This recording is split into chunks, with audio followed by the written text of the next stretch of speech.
Okay, so there are some very real consequences to war that maybe you don't realize. So let's talk about it.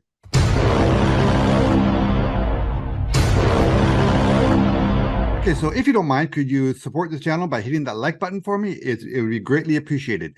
Okay, so there are some consequences to war that are actually pretty predictable, and we have lessons from history that we can draw upon.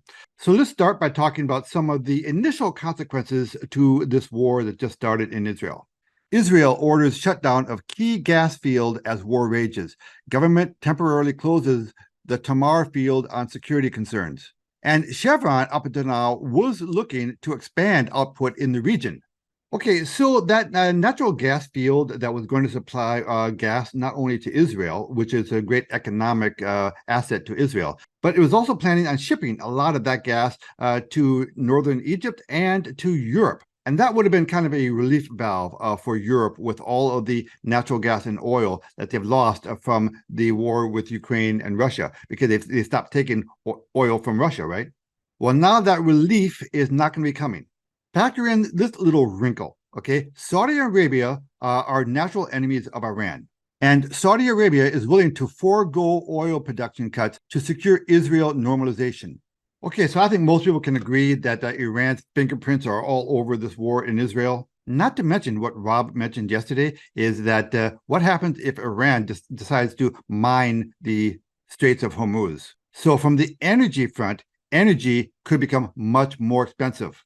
Okay, so this morning I happened to fire up my handy dandy time machine that I keep in my desk drawer here. So we can go back and look in history at what happened during world wars. Let's take a look at the inflation rates back in World War I. So 1914, it was 1%, 1915, 1%, 1916, 8%, 1917, 17%, and 1918, 18%. So as you can see, as the war in World War I shaped up, interest rates ramped up pretty quickly right there during 1917 and 1918. And why is that? Well, they had to produce a lot of stuff for the war, right? And so what was the government's reaction, the response to World War I? Well, the Federal Reserve was established shortly before the outbreak of World War I, and its policies during the war were aimed at supporting the U.S. government's financial needs. While there isn't specific data on the federal funds rate, as it is known today, the Federal Reserve did set a low discount rate on loans secured by Treasury securities to encourage banks to purchase U.S. government securities. This helped finance the war effort and also affected interest rates during this period. The Fed's open market purchases increased system holdings of Treasury securities from $66 million in 1917 to $236 million in 1919. Yeah, I know, just thinking, $216 million. That's nothing, Congress farts $216 million every day. But back then, our purchasing power was much, much higher, right? Now, I'm laying kind of the groundwork here for you because I'm going to tie all this together pretty soon. So hang in there. World War II. Inflation started out in 1941 at 5%, 1942, 10.9%, 1943, 6.1%, 44, 1.7%, 1945, 2.3%. Okay, now what it doesn't show there is that very soon after that, inflation popped. It jumped. Now, hang in there. I'm getting there, okay? Let's take a look at what happened to taxes back then. And spoiler alert, you think our taxes are bad now? Let's take a look at what it was back then. So this chart goes back to 1913, and you can see there that it went from almost nothing to close to 80%. Then it came down a little bit there. We had a little, crash that went on there, and then immediately after that, during World War II, it got as high as 94%. I mean, right at the end of the war, that's where it was at 94%. And also, again, what did the Federal Reserve do in order to support the war efforts? Well, in 1942, the Federal Reserve committed to maintaining a low interest rate peg on government bonds at the request of the Treasury to allow for cheaper debt financing of the war. This peg was maintained at 3/8 of 1% per year for Treasury bills, which is significantly lower than the typical peacetime rate of 2 to 4%. The Federal Reserve pegged interest rates at a low level during World War II to facilitate the financing of government debt. This peg was enforced for 6 years after the war ended, illustrating the extended impact of wartime monetary policies on the federal funds rate and interest rates. Okay, so I just laid a little foundation for you to tell you what could be coming our way, what's happening right now. Now, I'm sure that a lot of you over the weekend were worried that you're going to wake up to a stock market that was puking, that was plummeting because of war breaking out. Well, actually, the markets rallied, including the bond market. Why? Because remember, what's going on right now is the Federal Reserve has been raising rates in their efforts to fight our inflation, right? And one of the reasons why the market's been coming down is because of the fears that interest rates are going to keep going up and making our lives much more expensive. Well, now the consensus is, well, wait a minute. This is one of those situations where bad news is good news in a perverted sort of way, but not really. So please hang around for the end. Okay, wait around for the punchline. So as the government needs to raise more money for possible war events, the street is anticipating that the Federal Reserve will start adopting a dovish policy. And sure enough, Janet Yellen has been doing just that. She's been jawboning this issue for the past couple of days. She's been saying, hey, we might need to freeze interest rates or even lower interest rates because we got an upcoming war to fight. We have issues we need to take care of. Well, okay. Again, the whole idea of raising interest rates is to fight inflation, is to try to control inflation. And that process is meant to make your life more difficult. Well, when they stop their little war on inflation, pardon the pun, that means inflation is going to run away again. So whereas Wall Street might like this idea of softer interest rates because, they like easy money, right? That's what Wall Street really likes. But it's not going to improve your day-to-day living standards because when you lower interest rates, inflation is going to be allowed to run wild again. That's why I think we're going to be seeing an acceleration in inflation because the war on inflation is being put on the back burner.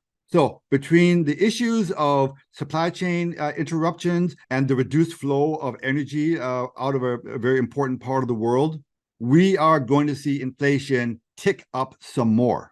And another thing to realize is that we are in a different world today than we were back then. Take a look at this article, and this should make you really mad. Okay, so this is an article out of Zero Hedge. Bidenomics, national debt increases by another $500 billion in just 20 days. 20 days. That's how long it took the Biden administration to add another $500 billion to the national debt.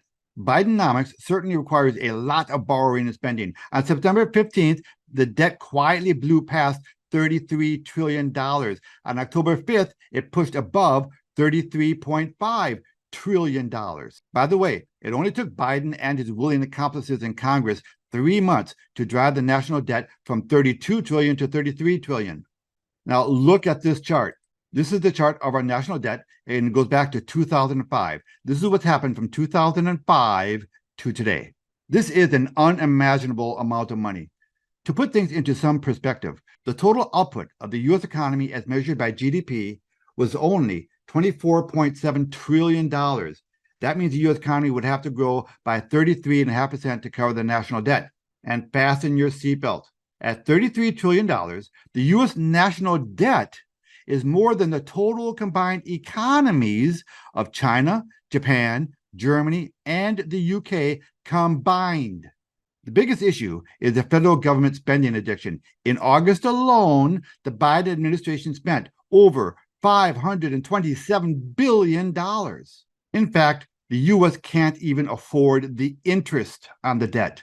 And to make it a little more personal, looking at it another way, as of October 10th, every U.S. citizen would have to write a check for $99,839 in order to pay off the debt. And every American taxpayer is on the hook for $258,000. Okay, so I think you know where I'm going with this, right? Let's take a look at the national debt clock real quick.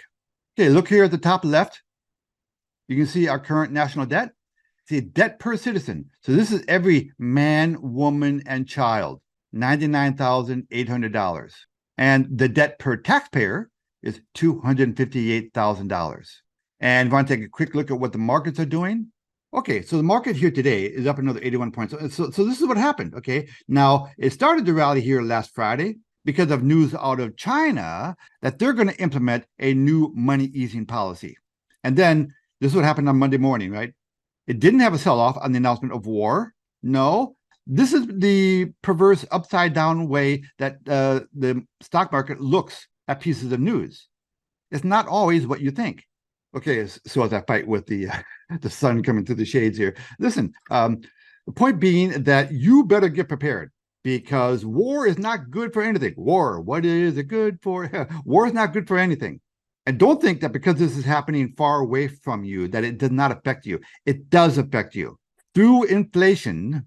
So don't cheer the idea that interest rates might be paused or come down. That is not a good thing because that's going to allow inflation to run rampant, which means every aspect of your life is going to become more expensive. And the financial starting point of this country is far worse than it was back in the previous two wars. Listen, let's all admit that our national debt will never be paid off. It cannot. It cannot be paid off.